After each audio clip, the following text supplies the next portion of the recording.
Capítulo 3. A transmutação mental. A mente, tão bem como os metais e os elementos, pode ser transmutada de estado em estado, de grau em grau, de condição em condição, de polo em polo, de vibração em vibração. A verdadeira transmutação hermética é uma arte mental.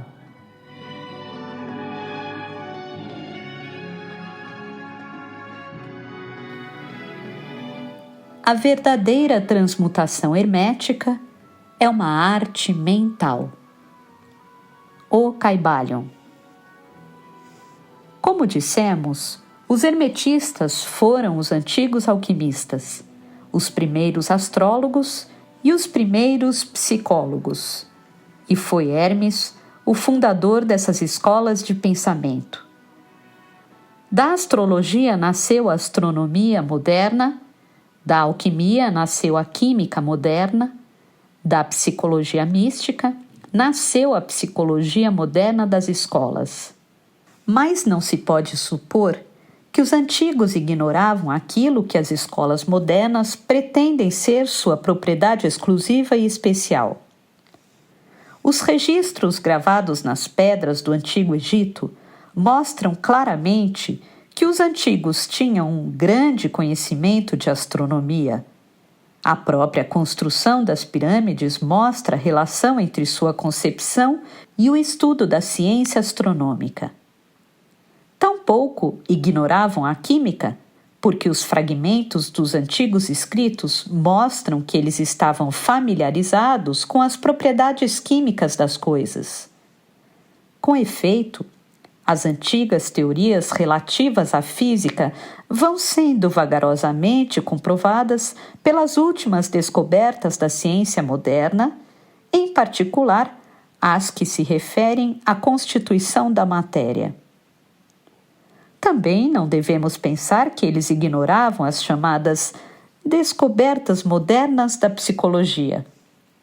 Pelo contrário, os egípcios eram especialmente versados na ciência da psicologia, sobretudo nos ramos que as escolas modernas ignoram, mas que, não obstante, vêm sendo conhecidos sob a denominação de ciência psíquica, e que tem deixado perplexos os psicólogos atuais, levando-os a admitir com relutância que, afinal, pode haver algo de verdadeiro neles.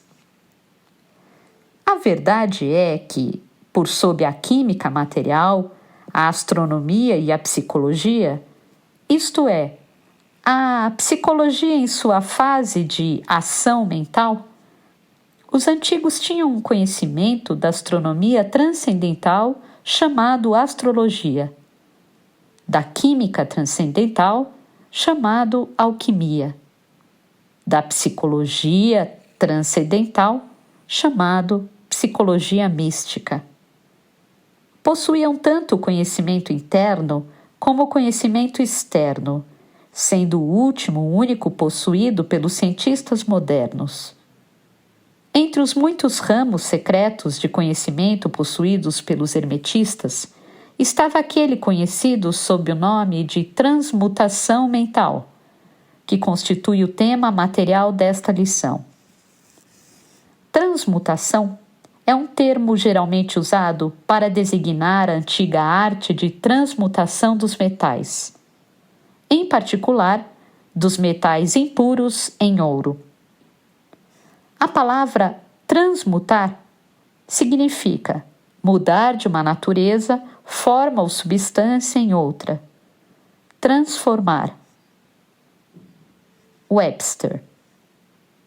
E da mesma forma, transmutação mental significa a arte de transformar e de mudar os estados, as formas e as condições mentais em outras.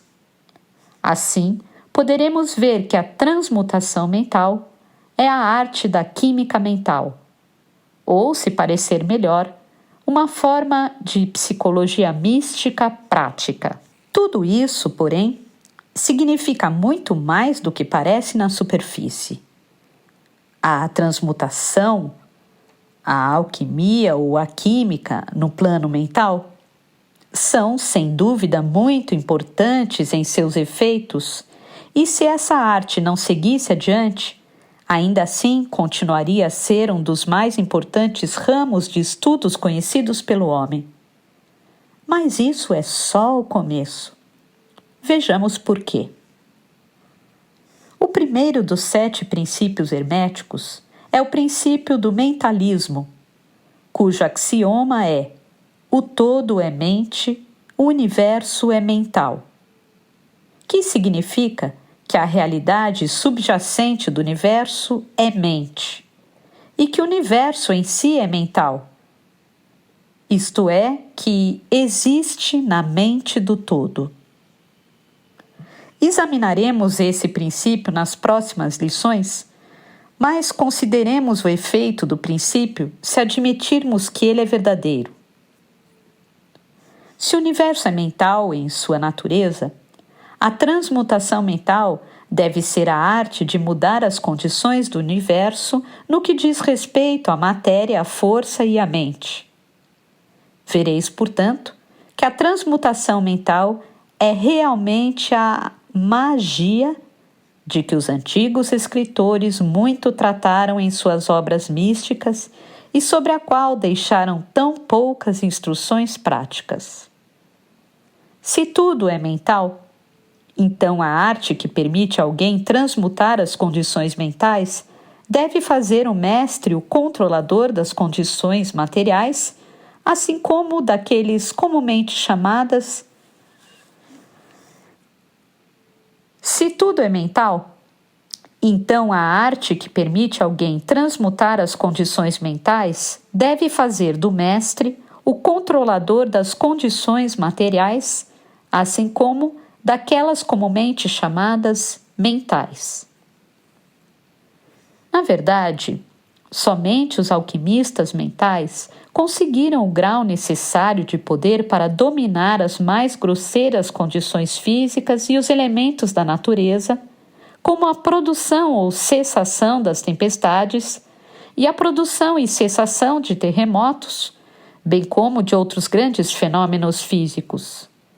Que tais homens tenham existido e existam ainda hoje é uma questão de crença e boa-fé sinceras para todos os ocultistas adiantados de todas as escolas. Que os mestres existem e que eles têm tais poderes, os melhores instrutores asseguram-no aos seus discípulos, tendo tido experiências que os justificam nessas crenças e afirmações. Esses mestres não fazem exibições públicas de seus poderes. O que buscam, na verdade, é isolar-se das multidões ruidosas a fim de trabalhar melhor seu caminho ao longo da senda do conhecimento. Mencionamos aqui a sua existência simplesmente com o fim de chamar vossa atenção para o fato de que seu poder é inteiramente mental e opera conforme as linhas da mais elevada transmutação mental e em conformidade com o princípio hermético do mentalismo. O universo é mental. O Kybalion. Contudo, os discípulos e os hermetistas com graus inferiores aos dos mestres, os iniciados e os instrutores, são igualmente capazes de trabalhar paralelamente ao plano mental na transmutação mental. Com efeito, tudo o que chamamos fenômenos psíquicos, influência mental, ciência mental, fenômenos do novo pensamento, etc., obedece às mesmas linhas gerais, pois não há senão um princípio envolvido, seja qual for o nome que se lhe atribua. O discípulo e praticante da transmutação mental opera no plano mental, transmutando condições mentais, estados, etc., em outros, de acordo com diferentes fórmulas mais ou menos eficazes. Os diversos tratamentos, afirmações e negações, etc., das escolas da ciência mental nada são além de fórmulas frequentemente muito imperfeitas e pouco científicas da arte hermética. A maioria dos praticantes modernos é muito ignorante em comparação com os antigos mestres, pois carece do conhecimento fundamental sobre o qual se fundamenta o trabalho. Não somente é possível a qualquer um mudar ou transmutar seus próprios estados mentais por meio dos métodos herméticos, como também lhes é possível modificar os estados mentais dos outros da mesma maneira, em geral inconscientemente, mas muitas vezes de modo consciente, da parte de alguns que conhecem as leis e os princípios, nos casos em que as pessoas afetadas não têm informações sobre os princípios de autoproteção. E além disso, como sabem muitos aprendizes e praticantes da moderna ciência mental, toda a condição material que depende da mente dos outros pode ser mudada ou transmutada de acordo com o desejo, a vontade e os tratamentos reais da pessoa que deseja mudar suas condições de vida. Em termos gerais, o público está tão informado sobre essas coisas que não nos pareceu necessário mencioná-las em detalhes, uma vez que nosso objetivo a esse respeito consiste apenas em mostrar a arte e o princípio hermético da polaridade que subjazem a todas essas diferentes formas de práticas, boas ou más, pois a força pode ser usada em direções opostas, segundo os princípios herméticos da polaridade. Neste pequeno livro, procuramos estabelecer os princípios básicos da transmutação mental para que nossos leitores possam compreender os princípios subjacentes e, desse modo, possuir então a chave mestra que abrirá as diversas portas do princípio hermético da polaridade. Iniciaremos agora uma consideração sobre o primeiro dos 7 princípios herméticos, o princípio do mentalismo, em que se explica, nas palavras de Kybalion, a verdade que o todo é mente, o universo é mental. Pedimos muita atenção e um estudo criterioso desse grande princípio por parte de nossos discípulos, porque o que temos aqui é, de fato, o princípio básico de toda a filosofia hermética e da arte hermética da transmutação mental.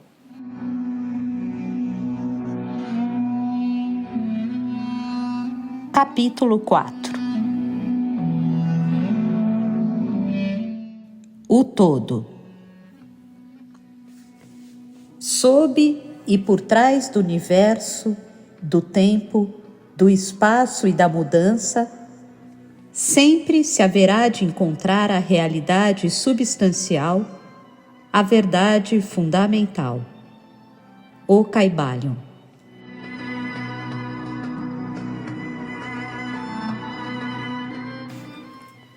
Substância significa aquilo que subjaz a todas as manifestações exteriores, a essência, a realidade essencial, a coisa em si, etc. Substancial significa que tem existência concreta, que é o elemento essencial, que é real, etc. Realidade significa o estado de ser real, verdadeiro, duradouro, válido, fixo, permanente, efetivo, etc. Sob e por trás de todas as aparências ou manifestações exteriores, deverá sempre haver uma realidade substancial. Esta é a lei. Ao considerar o universo do qual é uma unidade, o homem nada vê além de mudanças na matéria, nas forças e nos estados mentais. Ele vê que nada realmente é, mas que todas as coisas vêm a ser e se transformam. Nada permanece em repouso. Tudo nasce, cresce e morre. No instante mesmo em que uma coisa atinge seu apogeu, começa a declinar. A lei do ritmo está em constante ação. Não há nenhuma realidade durável, nenhuma fixidez ou substancialidade em nada. Nada é permanente, salvo a mudança. Ele vê que todas as coisas evoluem a partir de outras coisas e adquirem outra forma. Um processo constante de ação e reação, um fluxo e refluxo, criação e destruição, nascimento, crescimento e morte. Nada permanece, salvo a mudança. E se ele for um homem que sabe pensar, perceberá que todas essas coisas mutantes não devem ser senão aparência ou manifestação exterior de algum poder subjacente, alguma realidade substancial. Todos os pensadores em todos os países e épocas compreenderam a necessidade de postular a existência dessa realidade substancial. Todas as filosofias dignas desse nome basearam-se nesse pensamento. Os homens deram muitos nomes a essa realidade substancial. Alguns a chamaram pelo nome de divindade, associada a diversos títulos. Outros a chamaram de energia eterna e infinita. Outros tentaram chamá-la de matéria, mas todos reconheceram sua existência. Ela é evidente por si mesma, não precisa de nenhum argumento. Nestas lições, temos seguido o exemplo de alguns dos maiores pensadores, tanto do mundo antigo como do moderno, os mestres herméticos. E temos nos referido a esse poder subjacente, essa realidade substancial, como o todo, termo que nos parece ser o mais abrangente dentre os vários aplicados pelo homem àquilo que transcende quaisquer nomes e termos. Aceitamos e ensinamos o ponto de vista dos grandes pensadores herméticos de todos os tempos, assim como o ponto de vista daquelas almas iluminadas que alcançaram os planos superiores do ser e afirmam todos que a natureza interior do todo é incognoscível. E isso deve ser assim, de fato, porque nada, a não ser o próprio todo, é capaz de compreender sua própria natureza e ser. Os hermetistas acreditam e ensinam que o todo, em si mesmo, é e deve ser sempre incognoscível.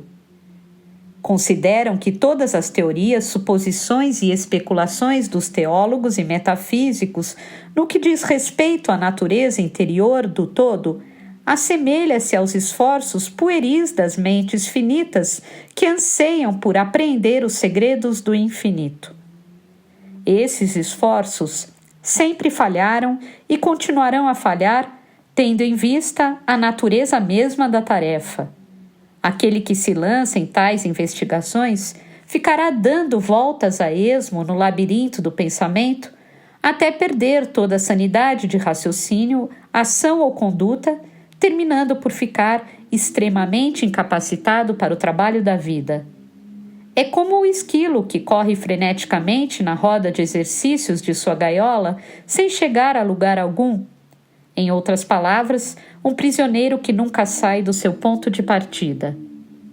Ainda mais presunçosos são aqueles que tentam atribuir ao todo a personalidade, as qualidades, propriedades, características e atributos de si mesmo, conferindo ao todo as emoções, sentimentos e características humanos, chegando mesmo aos traços mais desprezíveis da humanidade, como o ciúme, a suscetibilidade, a lisonja e ao elogio, o desejo de oferendas e adorações e todos os outros remanescentes dos dias em que nossa raça ainda estava na infância.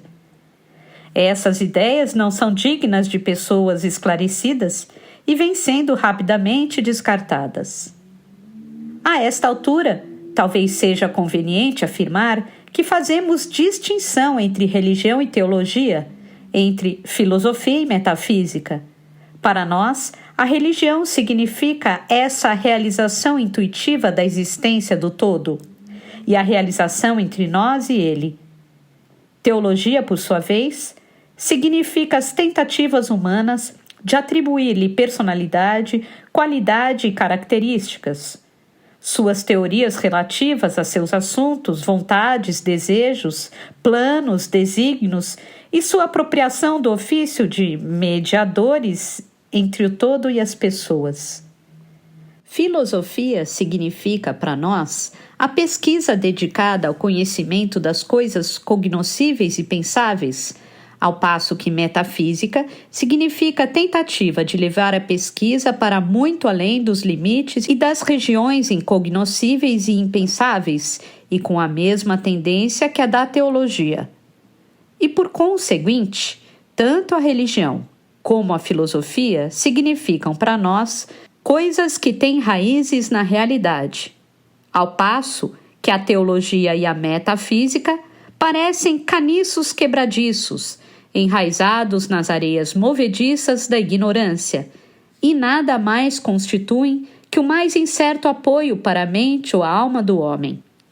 Não insistiremos com os estudantes que aceitam essas definições. Só as mencionamos para mostrar a posição em que nos colocamos neste assunto. Seja como for, falaremos muito pouco sobre a teologia e a metafísica.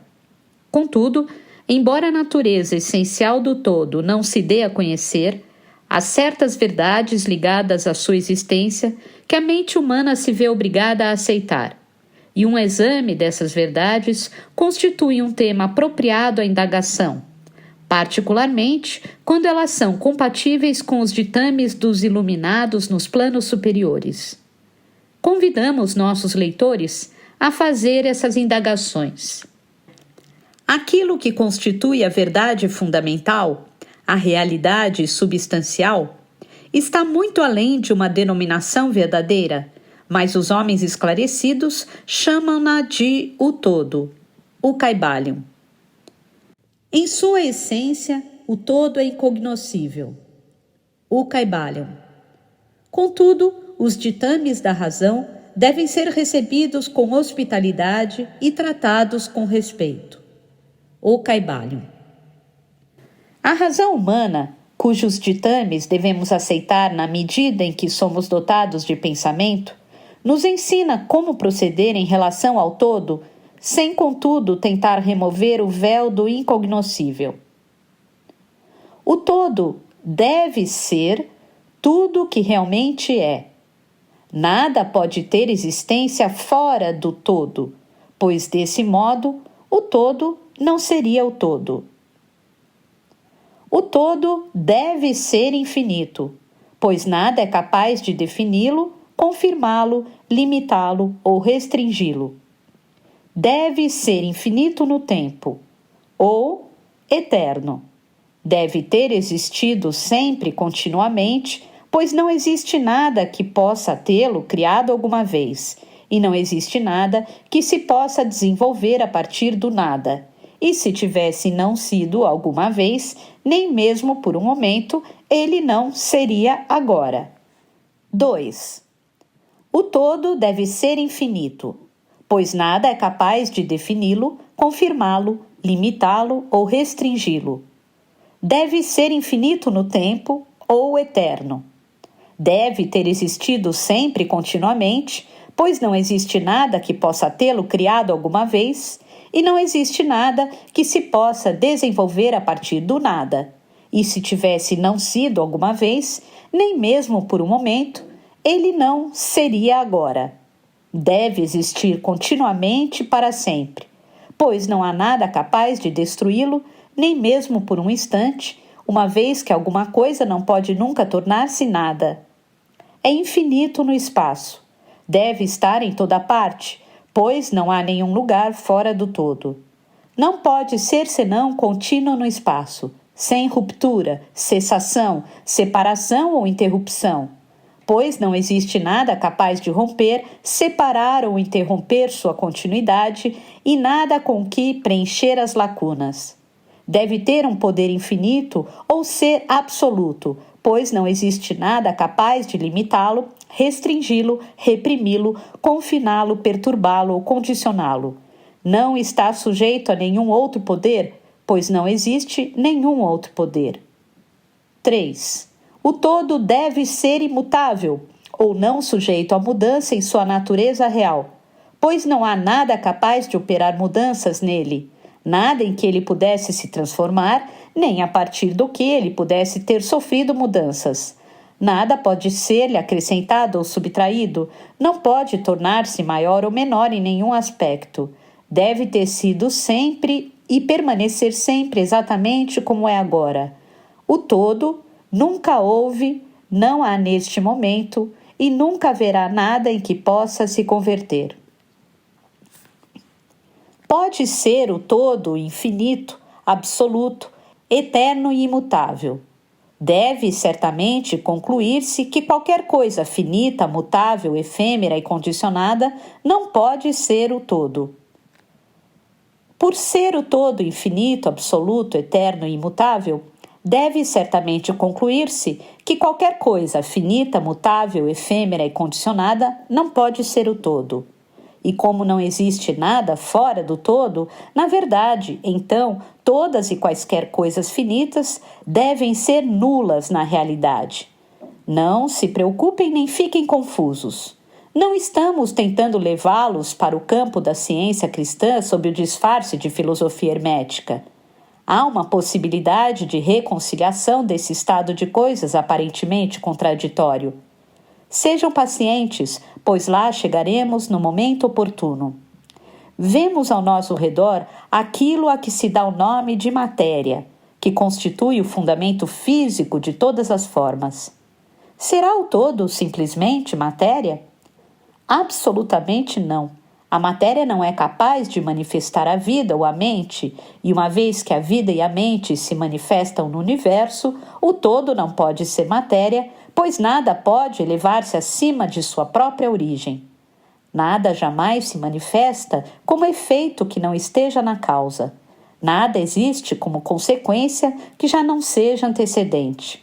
E a ciência moderna nos informa que, na verdade, não existe nenhuma coisa que se possa chamar de matéria. O que chamamos de matéria é simplesmente uma energia ou força interrompida, isto é, energia ou força com baixo grau de vibração. Como afirmou recentemente um autor, a matéria fundiu-se em mistério. Até a ciência materialista abandonou a teoria da matéria e agora repousa sobre a base da energia. Então, o todo é mera energia ou força? Nem energia nem força, de modo como os materialistas usam os termos, pois sua energia e força são coisas cegas, mecânicas, privadas de vida ou mente. A vida ou a mente não podem evoluir da energia ou força cega pela razão que demos há pouco. Nada pode elevar-se acima de sua própria origem, nada evolui que não tenha evoluído, nada jamais se manifesta como efeito que não esteja na causa. Portanto, o todo não pode ser mera energia ou força, pois se assim fosse, não haveria na existência tais como vida e mente. E sabemos que não é assim, pois estamos vivos e usamos a mente para examinar essa mesma questão do mesmo modo como estão os que afirmam que tudo é energia ou força. O que será, então, superior à matéria ou energia de cuja existência temos conhecimento no universo? Vida e mente. Vida e mente em todos os seus graus variáveis de conhecimento. Então, querem nos dizer que o todo é vida e mente? Sim e não, será nossa resposta. Se a pergunta remeter à vida e à mente do modo como nós, pobres mortais, as conhecemos, nossa resposta será não. O todo não é isso. E então seremos questionados sobre o tipo de vida e mente que pretendemos dar a entender. A resposta será mente vivente, tão superior a tudo que os mortais conhecem por essas palavras, como a vida e a mente são superiores às forças mecânicas ou à matéria.